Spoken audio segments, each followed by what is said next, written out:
cette conscience tissulaire n'a pas émergé tout de suite dans ma longue pratique. Elle est longue, ça fait 30 ans, mais bon, je suis toujours dans le présent, je suis toujours effectivement dans cette passion.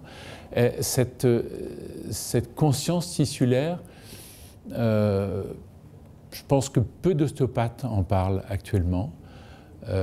Et moi, j'étais confronté à ça, je dirais, par le toucher et accidentellement. Accidentellement parce que je vais introduire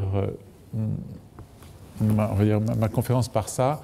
Par ailleurs, je suis passionné d'art et un jour, avec mon épouse, on avait été voir une exposition du grand sculpteur Giacometti, et Giacometti qui a fait des formes il était connu pour faire des formes très épurées. C'est une recherche de l'essentiel, de l'humain, de la verticalité. En ça, il me touche beaucoup.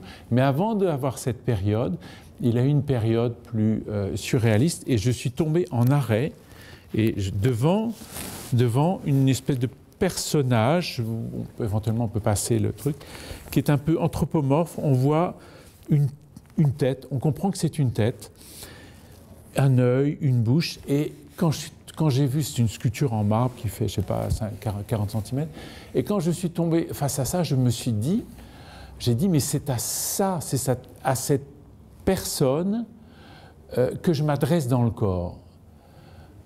Une espèce de personne un peu... Je pensais au bébé, à tout ce travail des bébés qui m'a appris considérablement. Une espèce de conscience un peu fruste qui est là, qui est dans le corps, à laquelle je m'adresse. Et voilà, pour la première fois, c'était vraiment un choc de dire voilà quelqu'un qui a symbolisé la personne à laquelle je m'adresse dans le corps. Et ça, c'est tout ce travail des bébés. J'ai eu la chance, ça fait 30 ans que je vois des bébés, maintenant c'est très à la mode, c'est très bien, mais j'ai toujours vu des bébés et le travail des bébés est très intéressant parce qu'il est très exigeant. C'est le bébé qui a la donne, et si on ne montre pas patte blanche, eh bien le bébé se referme complètement et on ne peut pas travailler sur lui. Je veux dire, on ne peut pas...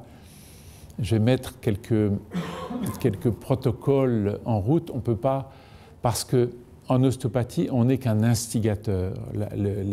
C'est ça qui m'avait subjugué. C'est comme à deux salles à côté, il y a des homméopathes qui se réunissent. Nous sommes, ce type de thérapeute, nous sommes des instigateurs de processus corporels. En aucun cas, je le répète souvent comme ça quand je vois des patients, je ne suis qu'un instigateur. C'est-à-dire que je suis éminemment respectueux de ce que le corps peut faire. Par ailleurs, il y a tout un apprentissage comme thérapeute d'une dimension d'humilité.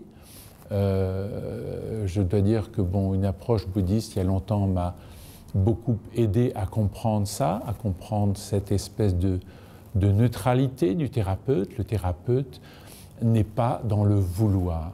Si le thérapeute est dans le vouloir, eh bien, il va passer à côté de cet extraordinaire potentiel du corps dont Jean-Luc vous a un petit peu parlé, puisqu'on sait encore peu de choses de tout ça. Et si on reste à l'orée de ce corps, de cette conscience corporelle, parfois de cette conscience tout court, eh bien, les processus se mettent en route. Et ça, les enfants, il y a 25 ans, m'ont énormément appris dans ce domaine parce qu'on ne peut pas tricher. Un bébé, même s'il pleure, il gesticule sur la table, etc., à un moment donné, il a dit « tu peux y aller, il n'y a pas de problème », même s'il a l'air hostile, etc. Mais si on est trop intrusif, il se ferme et rien ne va se passer, c'est-à-dire qu'on ne va pas réussir à décompresser certaines zones qui ont souffert lors de l'accouchement, lors des derniers mois intra-utérins essentiellement.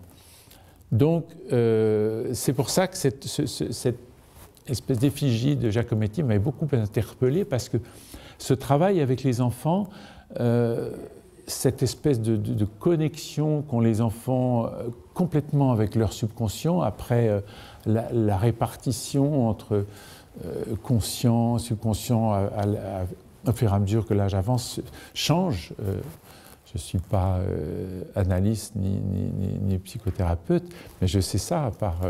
Et puis parfois, je le touche, je le sens. Et donc, les enfants m'ont énormément appris. C'était les prémices de cette approche de la conscience tissulaire.